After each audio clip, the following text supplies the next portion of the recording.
दाबी तो भाई मैंने सब कही सारी दाबी आमर मुख्य दाबी हूँ आमर जो भाई मान को छटई कर पुनर्निजुक्ति। द्वितीय दाबी हूँ आमर जो डेली वेजेस और आउटसोर्सिंग को समान दृष्टि देखा। तृतीय दाबी हूँ आमर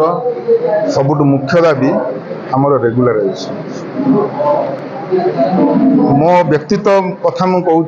आम सब ओडिशा बासिंदा आम ये सब पाठशाठ पढ़िलु बाहर देशर केरल मुंबई रु पिला आसिक बिहार पिला आसिक ये चाकरी बाकरी कर अथच आम ओडिशा पिला चाकरी नहीं जी पिला देखुं समस्त वेल एजुकेटेड। आमर सरकार तो अभियान सरकार पूर्व सरकार रु ए सरकार पर्यंत आम देखु विभिन्न प्रकार अभियान आउटसोर्सिंग अभियान कहीं जदि आमको रेगुलार एथर न करमर तीन दाबी न मानी आम गोटे सरकार पाखे गोटे रिक्वेस्ट होची गोटे अभियान आम कि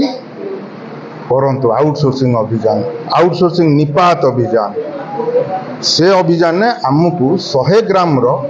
विश्व समस्त को मागणार दे दिंतु आम खाई आउटसोर्सिंग समाप्त कर जदि सरकार हाथ में आम कि ना प्रत्येक पिला किए 15 वर्ष किए 17 वर्ष किए 20 वर्ष किए 22 वर्ष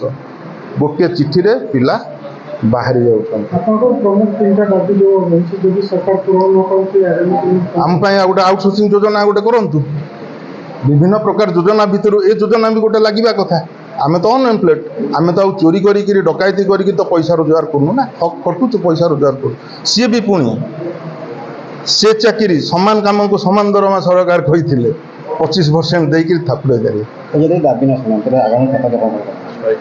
स्ट्राइक राजरास्ता